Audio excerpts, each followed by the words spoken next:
Welcome to Hornbeat News, the voice of truth, insight, and progress from the Horn of Africa. In recent weeks and months, the ruling Prosperity Party (PP) and its political and military officials have entered an overdrive mode, enveloped in fanfare designed to normalize their delusional and reckless pursuit of what they refer to as sovereign access to the sea.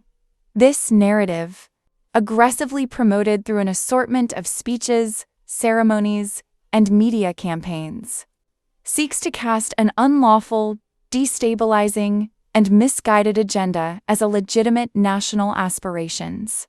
Yet beneath the spectacle lies a toxic combination of historical revisionism, economic fragility, and deliberate political distraction that threatens not only Ethiopia's stability, but also the wider region. The PP officials have gone to great lengths to portray this maritime ambition as both natural and inevitable. Through carefully choreographed rallies, official statements, and amplified media coverage, they attempt to dress up a reckless geopolitical gamble as a rational national policy. The aim is clear: to normalize what is in fact a dangerous delusion, to make the extraordinary sound ordinary, and to condition both domestic and international audiences into viewing unlawful territorial claims as legitimate statecraft. To strengthen their narrative, PP leaders have even begun harking back to one of the darkest chapters in the modern history of the region, the period of annexation, by alluding to and lionizing this unlawful and abominable past. They not only distort history, but also trample on the principles of sovereignty and international law that underpin regional stability today. This deliberate glorification of annexation is nothing short of political blasphemy, a red line that must not be contemplated, let alone crossed. It signals an alarming willingness to legitimize aggression as policy, with grave implications for both Ethiopia and its neighbors. What makes PP's adventurous posture even more alarming is the stark contrast between its external rhetoric and Ethiopia's internal realities. The government presides over a fragile economy that it requires intermittent injections of emergency financing from the IMF, the World Bank, and a patchwork of bilateral donors just to stay afloat. Inflation is soaring, among the highest in the world according to independent estimates. Official figures, however, present a starkly different picture, highlighting the government's credibility gap.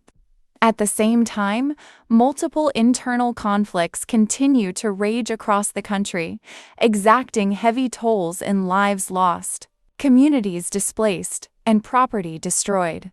However, rather than focusing on and addressing these pressing crises, PP chooses to dangle the toxic promise of sovereign access to the sea, a distraction that diverts attention and resources from the urgent task of national recovery and reconciliation. Diversionary theory of war highlights how unpopular leaders manufacture crises abroad, or demonize others, to distract from discontent at home and galvanize support through a rally round the flag effect. PP's behavior fits this model with striking precision. When domestic legitimacy falters, external threats and manufactured ambitions are invoked as substitutes for genuine leadership. True to this diversionary playbook, PP officials have indulged in elaborate exercises of gaslighting. They host high-profile summits on climate change, Afro-Caribbean cooperation, and other grand causes designed to project Ethiopia as a responsible global actor.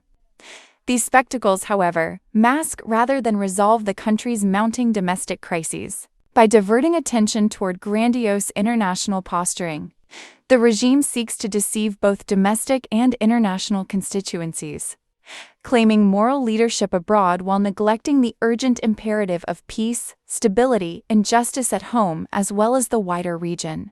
To set the record straight, Eritrea is not opposed to cooperation with its neighbors. On the contrary, Eritrea has consistently promoted agreements rooted in international law, negotiated with transparency, and implemented through appropriate modalities. Genuine cooperation, however, cannot be built on unilateral adventurism or revisionist claims. It requires mutual respect, legal clarity, and a shared commitment to stability. The dangers of Ethiopia's strategy extend far beyond its borders. Revisionist claims and reckless rhetoric risk destabilizing an already fragile region, inflaming mistrust and undermining prospects for cooperation. Ethiopia's neighbors, already wary of its erratic policies, cannot be expected to accommodate unlawful ambitions without consequence. These dangerous and irresponsible threats against the sovereignty and territorial integrity of Eritrea violate the Constitutive Act of the African Union, the Charter of the United Nations, and cardinal principles of international law. To legitimize or even tolerate such rhetoric would not only undermine Eritrea's sovereign rights, but also weaken the very framework the international community relies on to prevent conflict. In the end, PP's toxic agenda of securing sovereign access to the sea is both reckless and unsustainable.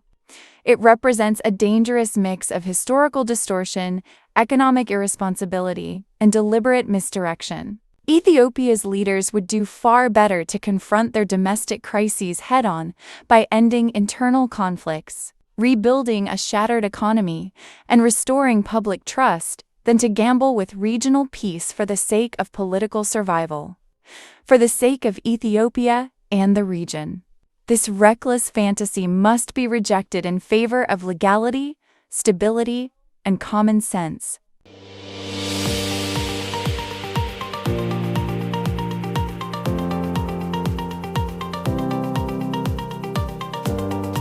For more updates like this, make sure to subscribe, like, and share this video.